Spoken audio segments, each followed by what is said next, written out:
I just told him I thought that was our best practice of the spring, and because again, I thought they really came out focused today. They were energized.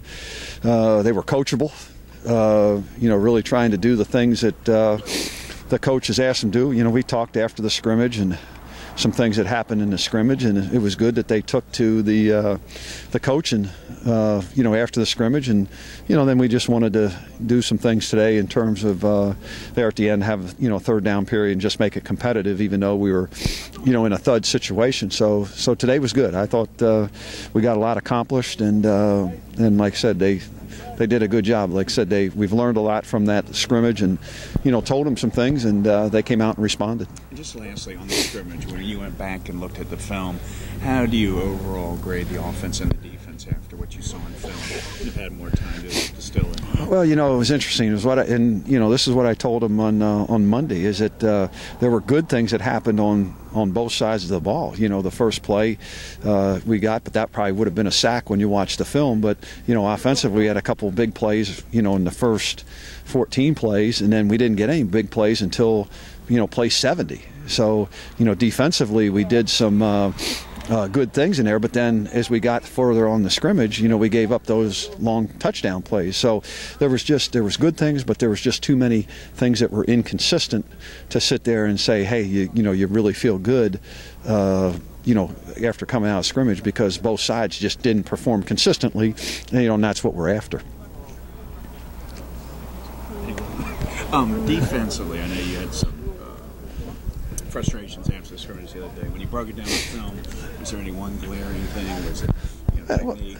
Well, it's just a message that we told them, that what they have to understand. We came into spring, we told them the big thing is they got to know their job. They got to know what their job is, and then they got to go do their job. And, that was probably the biggest thing. Guys just not doing their job and not knowing, everything, around them. And that was the biggest thing. And we didn't take care of some of the gaps. We didn't tackle as well sometimes. It was just some things where I think maybe defensively they thought that they were maybe having sometimes the upper hand over the offense, but every day is different. So I thought it was good, because like I said, the good thing for me is they listened to what I had to say on Monday, and we came out here today and it was totally different. In Copeland, is he further ahead now? It looks like he's doing a lot more. Yeah, they're letting him do more now, and he's out here doing the team periods. I'm not sure if he's going to do any scrimmaging, but I think he's probably about where they thought he was.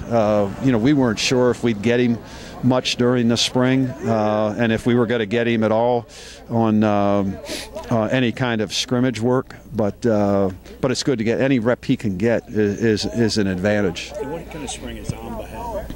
Amba's getting better. I thought Amba started off really well, and then I thought he kind of hit a little bit of a plateau, and then I started to see him do some more things in these last 2 to 3 practices to back to where he was when we started the spring.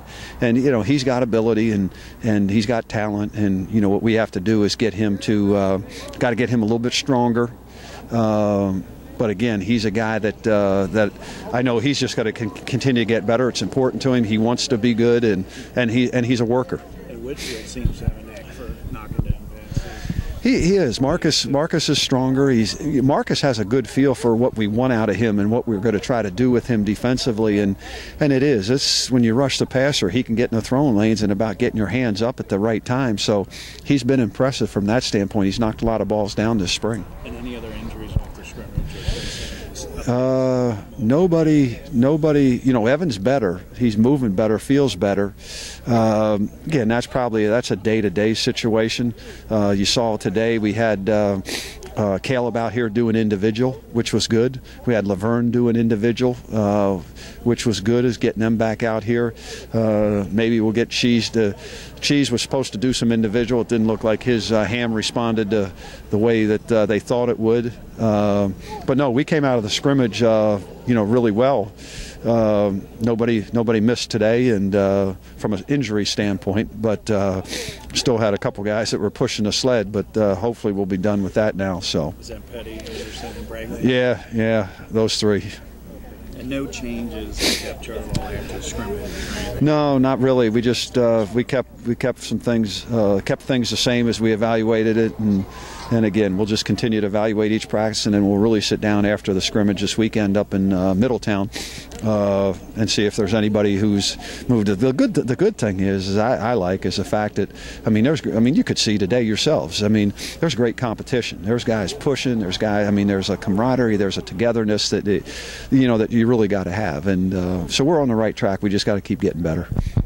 Could you tell me a little bit about the Dunbar trip last weekend? Why you guys were there? What you're trying to accomplish? Well,